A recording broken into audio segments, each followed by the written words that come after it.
حضور پاک صلی اللہ علیہ وسلم نے نوجوانوں سے کہا تم میں سے جس کی طاقت ہے وہ نکاح کریں۔ حضور سے پوچھا گیا کس سے نکاح کریں، کیسی عورت ہونی چاہیے؟ نکاح سے پہلے کے معاملات، عورت کو تلاش کرنا یہ اہم مسئلہ ہے۔ ضرور اس چیز میں اپنا وقت لگائیں، میں نہیں کہتا کہ تلاشنا نہیں چاہیے، تلاشیں، اس لیے کہ وہ تمہاری نسل اس سے چلنے والی ہے، تمہارا خاندان اس سے آباد ہونے والا ہے۔ تو خالی تم گورا چٹا رنگ دیکھنے کے پیچھے نہ پڑو، بلکہ پورے ایک گھر کو چلانے والی، بلکہ تمہارے بچوں کی پہلی یونیورسٹی ہے، پہلی درسگاہ ہے، تم اس درسگاہ کو لانے جا رہے ہو تو کیا کیا اس کے اندر کوالٹی ہونی چاہیے وہ دیکھو۔ لوگ خالی فوٹو دیکھ کر یہ رنگ کالی ہے گوری ہے، کالی ہے گوری، اسی پر لگے ہو۔ حضور پاک صلی اللہ تعالی علیہ وسلم نے فرمایا دنیا میں جو بھی نکاح کرتا ہے اس کے 4 مقصد میں سے ایک ہوتا ہے، یا تو عورت کا حسن و جمال دیکھ کے نکاح کرتا ہے، یا عورت کے پیسے دیکھ کر کے کرتا ہے، بہت مالدار ہے، بڑے باپ کی بیٹی ہے، سنو ایسے داماد ہو۔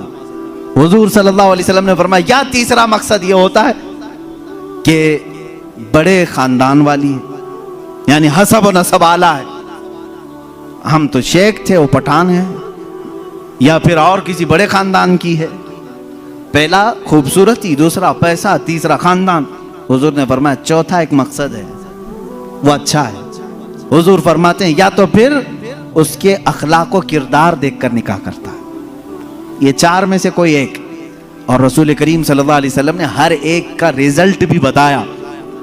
جس نے صرف حسن و جمال دیکھا اور کچھ بھی نہیں دیکھا، خوبصورتی دیکھی، میرے آقا فرماتے ہیں ان قریب اللہ اسے فتنے میں مبتلا کرے گا۔ فتنے میں مبتلا کیا؟ وہ خود اپنی بیوی پر شک کرنے لگ جائے گا چند دنوں کے بعد، خوبصورت ہے، پتہ نہیں کون دیکھ رہا ہے میری بیوی کو، ادھر سے چھپاؤ ادھر سے چھپاؤ، اور اگر وہ کہیں نکل گئی تو شک کرنے لگ جائے گا، کس سے بات کر کے آئی، کس سے تیرا تعلق ہے، پوری زندگی جہنم بنا کے رکھے گا، فتنوں میں مبتلا ہو جائے گا۔ میں یہ نہیں کہہ رہا کہ خوبصورت لڑکی سے شادی نہیں کرنا چاہیے، کرو، لیکن اس کے ساتھ جو دیکھنے کا حکم ہے وہ بھی دیکھو۔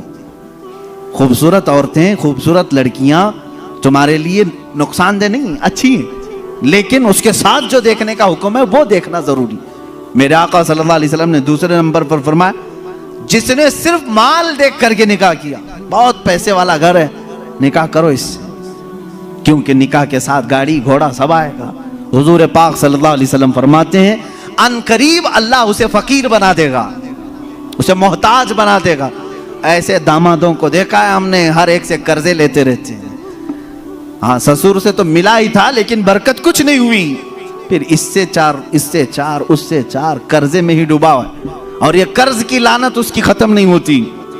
ڈھونڈ کے دیکھو ایسے بہت داماد ملیں گے، یا تو پھر وہ گھر جمائی بنیں گے۔ تیسرا جو بڑے خاندان کو دیکھا، حضور پاک صلی اللہ علیہ وسلم فرماتے ہیں اللہ اسے رسوا کر دے گا، وہ ذلیل ہو جائے گا لوگوں میں۔ ہاں جس نے اخلاق و کردار دیکھا، عورت کے اچھے اخلاق و کردار، اس کی دینداری دیکھا، حضور فرماتے ہیں اللہ اسے دنیا میں بھی برکت دے گا، آخرت میں بھی برکت دے گا۔ اب اس کے ساتھ پلس کیا ہے؟ نمبر 1 تم نے دین دیکھا، اخلاق و کردار دیکھا، اس کے ساتھ حسن و جمال بھی مل گیا تو بونس ہے تمہارے لیے، ساتھ میں مالدار بھی ملی تو بھی پلس پوائنٹ ہے، بڑے خاندان والی بھی ملی تو اور اچھا ہے، سونے پہ سہاگا ہے۔ ہاں لیکن نمبر 1 سب سے پہلی چیز اس کی دینداری۔ تمہارے گھر کی عورتوں کو جب بھیجو کسی لڑکی کو دیکھنے کے لیے، سکھا کر کے بھیجو، جاتے ہی یہ نہ پوچھیں کیا کیا پکانا آتا ہے، کیا کیا سلنا آتا ہے، ایمبرائڈری آتی ہے کہ نہیں آتی ہے، یہ نہیں، سب سے پہلا سوال کرو کہ قرآن کتنا پڑھا ہے، قرآن پاک تجوید کے ساتھ جانتی ہے، پہلا سوال کرو اپنی بہوؤں سے۔ ان ساسوں کے لیے میں کہہ رہا ہوں، کڑھائی لکھائی اور سلائی یہ پوچھنا بعد کی بات ہے، پہلی چیز اس کا دین پوچھو۔ اور اس کے بعد میرے عزیزو، ہم سب کے لیے سب سے پہلا سوال یہ ہے اس خاتون سے یہ پوچھو کہ اہل سنت و جماعت سے کیا تعلق ہے۔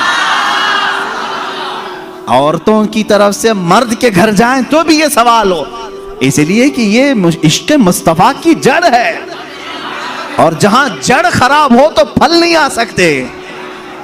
یہ سب سے پہلا سوال ہے کہ اس کے گھر میں دین مصطفیٰ کتنا ہے، عشق مصطفیٰ کتنا ہے۔